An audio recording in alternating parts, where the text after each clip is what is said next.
So a seismic change happening in Quebec politics right now with the resignation of François Legault this morning. Here to weigh in on the decision and the fallout is political analyst Justine McIntyre. So, Justine, first of all, let's talk about the timing of this, because despite terrible polls for him personally and for his party for months now, he always said he wasn't going anywhere. And now suddenly this news conference this morning. What do you think made him decide now was the time to pull the plug? I think that for us it appeared to be very sudden because you're right, Caroline, we have been hearing from him to repeated questions. He's always answered the same thing. I'm here to stay. I have broad shoulders. I can take the criticism, but I need to be here for the team. Stability is what's needed right now. And I think we all believed him. And quite frankly, at the time that he was saying that, I think he believed it himself. But, the holidays came and he probably did have a chance to speak with advisors, to speak with his wife, whom he mentioned during his speech today, his kids as well, his boys, and he's made a decision to step down.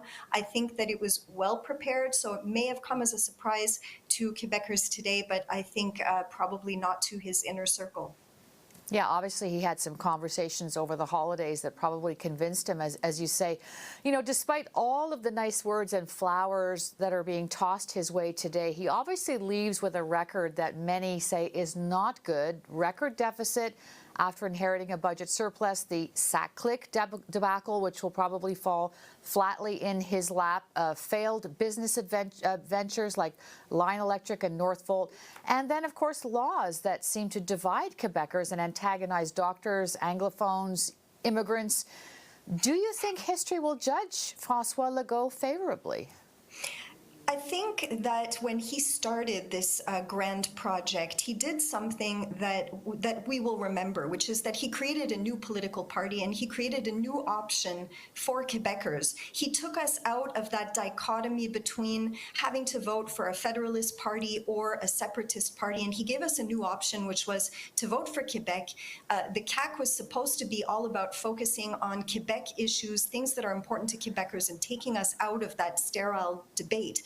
But as you mentioned, Caroline, over time, the party made mistakes. They got bogged down in identity issues, which initially were, intended to defend Quebec's interests, defend the French language and our cultural uniqueness, but in the end ended up just being an irritant and putting everybody against the CAQ, essentially. And we've seen that reflected in the polls. So I think that maybe as time passes, we'll remember, hopefully, the good that came out of the party and allow the rest of it to hopefully fade with time.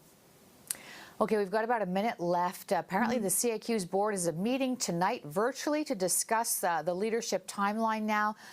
Speculation, of course, already rampant on successors. Who do you think might be interested in taking over the party?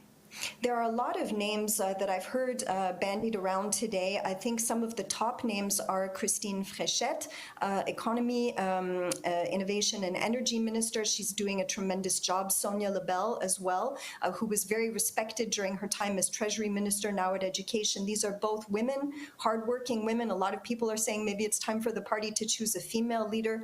Of course, there are others internally that we know to be ambitious, so I'm expecting many people from within the party will be looking at that leadership position and wanting to put their names forward, Caroline. Yeah, it's a whole new day for the CAQ. Thank you so much for this, Justine. Good to talk to you. My pleasure.